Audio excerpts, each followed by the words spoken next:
इसने 9 अफराद को मार दिया था और उसके बाद इसका नाम जो है वो सामने आया था और पुलिस ने इसके जो वजारत दाखिला पंजाब है उसने इसके सर की कीमत रखी थी कि वो बकरे की माँ कितने दिन खैर मनाएगी। जानू उंदड़ को उसके अपने ही साथी ने मार मुकाया था। कच्चे के डाकुओं के तज़किरे आपने सुन रखे होंगे और आपने हमारा पिछला पॉडकास्ट भी देखा है। उस पॉडकास्ट में शाहिद लुंड के ऊपर जो पॉडकास्ट था उसमें हमने एक और डाकू का जिक्र किया था कि इसकी और उसकी कहानी जो है वो रिलेट करती है।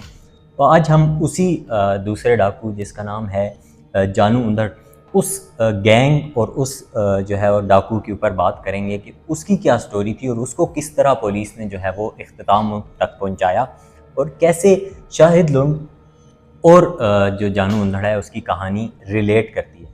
तो फयाज़ भाई को आज हमने फिर से उनसे टाइम लिया है, इस हवाले से उनसे ही पूछते हैं और क्योंकि वो इन चीज़ों को कवर करते रहते हैं, शाहिद लुंड को भी बड़े बेहतरीन तरीके से उन्होंने कवर किया है।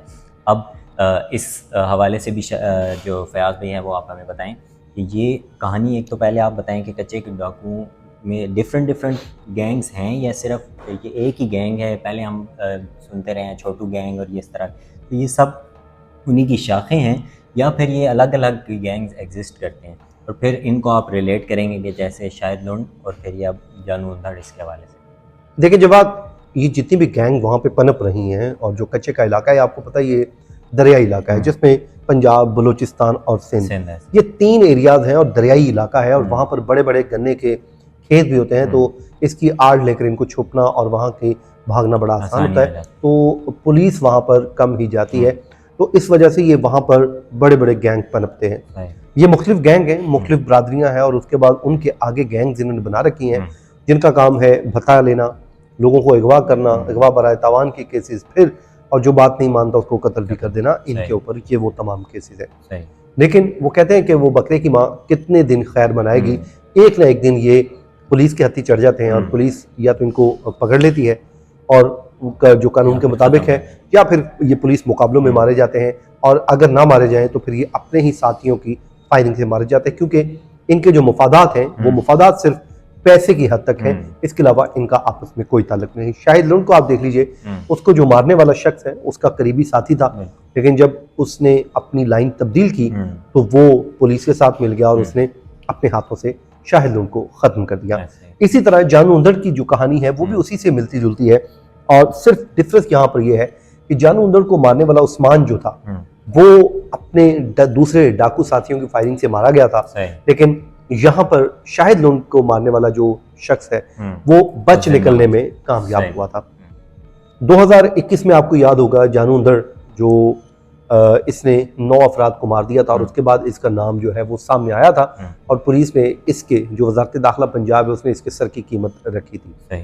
जब रहीम यार खान और सिंध और इन इलाकों में ये पनपता रहा और उसके बाद जब ऑपरेशन किया गया और जब इसको मारा गया तो ये एक खबर जो है वो एक बड़ी खबर जो मीडिया की स्क्रीनों की जिनत बनी और फ्लैश होकर सामने आई, क्योंकि ये एक बहुत बड़ा नाम था। और एक आपको याद होगा कि इसके मरने से कुछ रोज कबल एक ऑडियो भी लीक हुई थी एक पुलिस एहलकार के साथ, और ये उसको कॉल मिलाता है और वो उससे बात करता है कि तुम कौन हो। ये कहता है कि मुझे पहचाना है। तो उसने कहा कि मैं तुम्हें कैसे भूल सकता हूँ और तुम मुझे अच्छी तरह से याद हो। और उसके बाद ये उस पुलिस एहलकार को तड़ियाँ लगाने की कोशिश करता है, तो वो पुलिस का जो जवान है वो आगे से डट जाता है। वो कहता है कि मैं भी IT एक्सपर्ट हूँ, तुम जो कुछ कर रहे हो, तुम्हारे जो व्हाट्सएप और ये चीज़ें, मैं सब चीज़ों को मैं जानता हूँ, तुम खा क्या रहे हो, तुम पी क्या रहे हो, मैं ये भी जो है नज़र रखता हूँ और तुम्हें नहीं मालूम कि इस दफ़ा तुम्हारा किससे पाला पड़ा है। और वो ये भी कहता है कि मैं तुम्हारी जो नस्लें हैं उनको बर्बाद कर दूंगा। अब ये ऑडियो लीक हुई है और उसके बाद इसका ऑपरेशन किया जाता है और सिंध और पंजाब दोनों पुलिस इसका क्रेडिट ले लेती है कि ये हमने मारा है।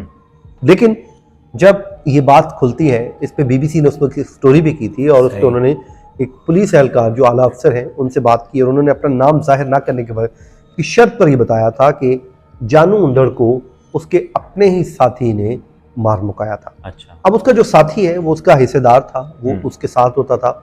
अब वो कत्ल, इक़दाम कत्ल, उसके अलावा अगवा बराए तावान, इन तरह की वारदातों में वो खुद भी मुलविस था और गैंग का हिस्सा था। वो एक दिन इस पूरी गैंग्स और गैंगस्टर लाइफ से उकता गया और उसने कहा कि मुझे इस लाइफ से दूर जाना है, और वो पुलिस से रब्ता करता है। पुलिस को कहता है कि मैं इस ज़िंदगी से उकता चुका हूँ और मैं इस शर्त पे ये सब कुछ छोड़ता हूँ कि अगर मेरी जान बख्शी की जाए। अब पुलिस क्या करती है, पुलिस इसको दाना डालती है और कहती है कि अगर तुम हमारा एक काम कर दो तो उसके बदले में हम तुम्हारी जान बख्शी कर देंगे। अब ये इसी सिलसिले में उसको ये टास्क दे दिया जाता है जानू अंदर का, और पुलिस इसको टास्क देती है। अब इसको सिर्फ पिस्टल चलानी आती होती है। अच्छा। अब कहा यह भी जाता है कि इसको ट्रेनिंग भी दी गई इस सिलसिले में कि क्लाशनकोफ से, ताकि क्योंकि पिस्टल से तो वो उसको मारना नहीं जा सकता था। अब जब इसको टास्क दिया गया, अब इसने उनका भी एतमाद जीतना था, तो वो इसको ग्रेनेड देते हैं कि जाके फला फला जगह पर मारो। तो ये सारी कहानी वो पुलिस को पहले ही बता देता है। अब पुलिस यहाँ से उसे टास्क देती है कि अब इसका काम तमाम कर दो।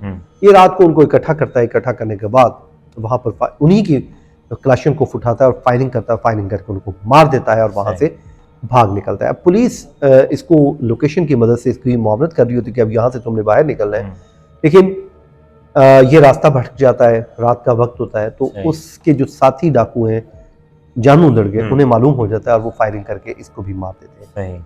और यूं जानू अंदर और उसके करीबी साथी 4 डाकू और एक ये हमेशा हमेशा के लिए इनका खात्मा हो जाता है। और यूं जानू अंदर जिसका एक रोब था, जिसकी एक वो कहते हैं इलाके में खौफ था, जो भत्ते की जो है वो समझा जाता था, हर घर पे भत्ता देता था, मांगता था और दुकानों से जाकर भत्ता लेता था, और जो को नहीं देता था उसको अगवा कर लिया जाता था या फिर मार दिया जाता था। उसकी जो ताकत थी, उसकी ताकत का नशा था, वो देखते ही देखते खाक हो गया। वो कहते हैं कि हर उरूज को जवाल है, और जो गलत काम करते हैं उनका अंजाम भी घिनौना होता है, बुरे काम का बुरा नतीजा निकलता है। और जानू अंदर का भी वही नतीजा निकला जो उसका निकलना चाहिए था, कि उसके बाद इलाके के लोगों ने एक सुकून का सांस लिया, पुलिस को जो है ऑपरेशन को सराहा, और लोगों ने कहा कि देखें जिस तरह छोटू गैंग और इस तरह के जो गैंग पनप रहे थे, आज उन्हें एक बड़े गैंग से जो है वो उनकी छुटकारा मिला है, क्योंकि जानू अंदर का खात्मा होगा। तो ये गुज़श्ता बरस 28 जुलाई 2023 से पहले 2-3 दिन पहले ये हुआ था, जिसमें इसका हमेशा हमेशा के लिए खात्मा हुआ था। ये शाहिद लुंड का क्योंकि रिसेंट वाक़या है, तो मेरे ख्याल में पुलिस अब मज़ीद जो है उस इलाके को इन तमाम जो चीज़ों से पाक करने की तरफ ज़्यादा तेज़ी से बढ़ रही है और अच्छा काम कर रही है, और पुलिस ज़बरदस्त काम कर रही है। कम से कम लोगों को एक सुकून मिल रहा है। बिल्कुल ऐसे ही, क्योंकि ये जो डाकू होते हैं ये इनका क्योंकि दीन ईमान सिर्फ पैसा होता है, इनके सामने किसी की जान की कोई कीमत नहीं होती, कोई इस तरह के जो मामलात हैं, किसी की जो फीलिंग्स हैं उनके लिए कोई मैटर नहीं करती सिवाय पैसे के। तो ये चीज़ जो है वो एक ख़तरनाक है हमारे माशरे के लिए, कि पैसे के लिए अगर हम किसी को कत्ल करने लग जाएँ तो ये एक अनार्की की सिचुएशन की तरफ माशरा जो है वो जा रहा है। तो इन चीज़ों को रोकने के लिए पुलिस की जानिब से जो कार्रवाइयाँ की जा रही हैं, और हमारी अफवाज की जानिब से भी बाकायदा जो है कार्रवाइयाँ की जा रही हैं, इनको यकीनन हमें सराहना चाहिए। और इस मुल्क को अमन का गहवारा बनाने के लिए जितनी भी जो भी कोशिशें की जा रही हैं उनका साथ देना चाहिए, उनको सराहना चाहिए, ताकि ये जो मामलात हैं, ये जो हमारे माशरे में बिगाड़ है, इन पर हम जो काबू है वो पा सकें। उम्मीद करता हूँ आपको ये पॉडकास्ट पसंद आया होगा। हमें दीजिए इजाज़त। अल्लाह हाफ़िज़।